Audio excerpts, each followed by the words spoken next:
नमस्कार दोस्तों, स्वागत है आपका हमारे चैनल लर्न एंड ग्रो में। आज हम बात करेंगे जो रैम होती है जिसके अंदर हम DDR4 और DDR5 रैम की बात करेंगे, तो इनमें क्या डिफरेंस होता है। सबसे पहले जान लें, जो रैम होती है इसको हम रैंडम एक्सेस मेमोरी बोलते हैं और ये एक तरह की कंप्यूटर मेमोरी होती है जो कि टेम्परेरी डाटा को स्टोर करती है जब कंप्यूटर यूज में होता है। और ये ज़रूरी भी होता है ताकि कंप्यूटर जो है स्मूथ ऑपरेशन कर सके।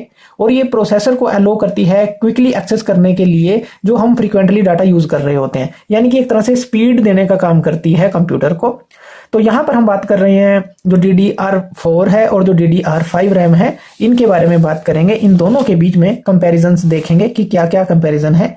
अब जो ये DDR4 और जो ये DDR5 रैम होती है, जो कि ये हमने दिखाई है यहाँ पर एक सिंपल सी डायग्राम हमने दिखाई है, ये लेटेस्ट जनरेशन है डी रैम की। यह double data rate synchronous dynamic random access memory.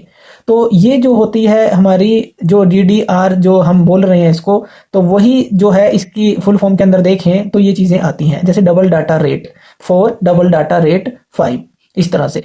तो ये जो होता है हमारे पास, ये डी रैम की लेटेस्ट जनरेशन है, जैसा कि हमने कहा। अब ये रिप्रेजेंट करते हैं एक तरह से जो मेमोरी टेक्नोलॉजी है उसके अंदर क्या क्या एडवांसमेंट हुई हैं और कितनी परफॉर्मेंस और कितनी एफिशिएंसी इंप्रूव हुई है। तो यहाँ से हमें पता चल जाएगा कि DDR4 और DDR5 के डिफरेंस ही पता चल जाएगा कि कितनी एडवांसमेंट इसके अंदर हो रही है। तो चलिए सबसे पहले जो डिफरेंस है वो देख लेते हैं। सबसे पहला जो डिफरेंस है वो बैंडविड्थ का होता है।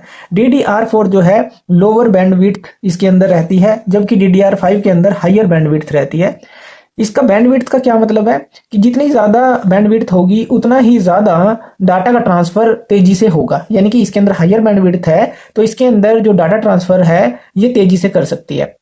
किस किस के बीच में? जो रैम और CPU है उन दोनों के बीच में। तो इससे जो है परफॉर्मेंस का काफ़ी फ़र्क पड़ता है, जल्दी से जल्दी हम काम कर सकते हैं, जैसे गेमिंग हो गया, वीडियो एडिटिंग हो गया या कंटेंट क्रिएशन, इस तरह का काम हो गया, वो जल्दी कर सकते हैं। तो बैंडविड्थ का फ़र्क हो गया। दूसरा हम बात कर लेते हैं जो इनकी पावर कंजप्शन है। अब पावर कंजप्शन जो DDR4 है वो हायर पावर कंजप्शन इसके अंदर होती है। यहाँ पर अगर हम हायर पावर कंजप्शन की बात कर रहे हैं, इतना ज़्यादा फर्क नहीं है, लेकिन फिर भी इन दोनों का कंपैरिजन कर रहे हैं तो हम ये पॉइंट ले रहे हैं। इसके अंदर जो पावर कंजप्शन होती है, यानी कि ये जो वोल्टेज पे ऑपरेट करती है ये 1.2 वोल्ट पे ऑपरेट करती है, और ये जो है हमारी जो DDR5 है ये 1.1 वोल्ट पे। ज़्यादा फर्क नहीं है जैसा कि हमने कहा, लेकिन फिर भी यहाँ पर पावर कंजप्शन की बात हो रही है तो यहाँ पर ये हायर पावर कंजप्शन करती है, ये लोअर पावर कंजप्शन करती है जो DDR5 है। और यहाँ पर अगर हम पावर मैनेजमेंट जो IC की बात करें, यानी कि PMIC जिसको बोलते हैं, यहाँ पर हर एक मॉड्यूल में वो होते हैं। तो उससे क्या होता है, जिससे कि पावर कंजप्शन रिड्यूस होती है और इससे जो है जो एनर्जी है एक तरह से एनर्जी एफिशिएंट हमारा सिस्टम हो जाता है और जो सिस्टम ऑपरेशन है वो एक तरह से बहुत एफिशिएंटली होते हैं। अगर बात करें थर्ड पॉइंट की इन दोनों के बीच में, तो स्पीड जो है DDR4 की लगभग जो 3200 मेगाहर्ट्ज के करीब होती है, वहीं पर इसकी स्पीड जो है हमें डबल मिल जाती है, डबल से थोड़ी और प्लस में भी मिल जाती है, 6400 मेगाहर्ट्ज। यानी कि जो स्पीड है इसके अंदर भी इनका अंतर आ जाता है और फास्टर डाटा ट्रांसफर जो है वो यहाँ पर होता है और ओवरऑल परफॉर्मेंस कहीं वो बढ़ जाती है। उसके बाद जैसे हमने बात की थी जो वोल्टेज जो ये कितनी कितनी लेते हैं, DDR4 जो है 1.2 वोल्ट पे ऑपरेट करती है और ये 1.1 वोल्ट पे ऑपरेट करती है, यानी कि लोअर वोल्टेज पे ऑपरेट करती है एज कंपेयर टू DDR4। इतना फर्क नहीं है, लेकिन फिर भी ये फर्क इन दोनों में हम दिखा रहे हैं क्योंकि डिफरेंसेस यहाँ पर हमें देखने हैं। इससे भी पावर एफिशिएंसी बढ़ेगी। नेक्स्ट बात कर लेते हैं। यहाँ पर देखिए ये DDR4 जो होती है इसके अंदर अगर हम चैनल्स की बात करें तो सिंगल 64 बिट चैनल इसके अंदर होता है।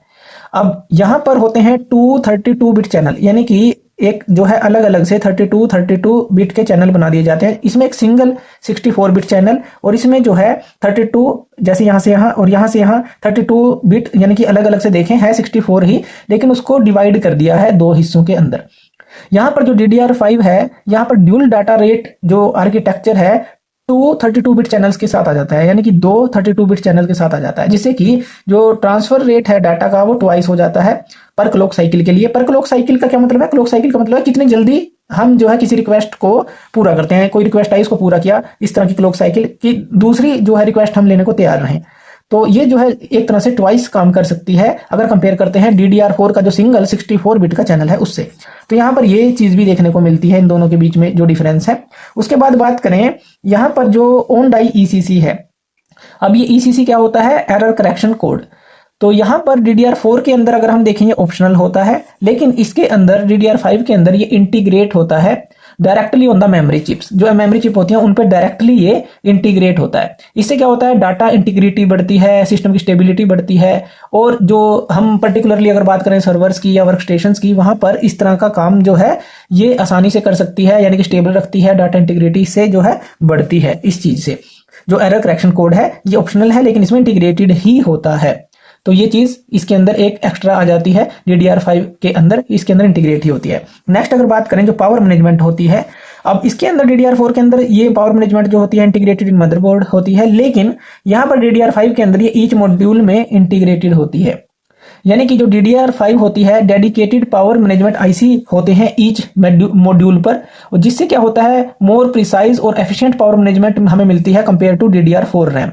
जहां पर पावर मैनेजमेंट जो है एक तरह से इसके अंदर तो मदरबोर्ड के अंदर इंटीग्रेट होती है और यहाँ पर ईच मॉड्यूल पर होती है, इससे भी एफिशिएंसी बढ़ती है, पावर जो एक तरह से पावर कंजप्शन जो कम होती है और जो पावर मैनेजमेंट है एक अच्छी रहती है। तो इस तरह से हम देख सकते हैं कि जो DDR4 रैम है और जो DDR5 रैम है इनमें कितने डिफरेंसेस हैं, और इनको अकॉर्डिंग टू यूज हम चूज कर सकते हैं।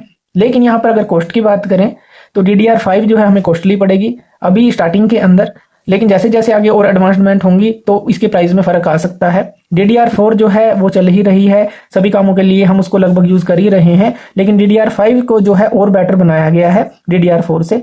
तो लेकिन ये बजट के अंदर भी हमें देखना है कि कौन सी जो रैम है हम यूज करेंगे और कर सकते हैं, और कामों को भी हमें देखना है, अपने वर्क को देखना है कि क्या काम करना है, तो उस हिसाब से हम इन दोनों रैम में से कोई भी चूज कर सकते हैं। तो थैंक यू वीडियो देखने के लिए, और इसी तरह की वीडियोस के लिए आप हमारे चैनल लर्न एंड ग्रो पे हमें सब्सक्राइब कर सकते हैं। धन्यवाद।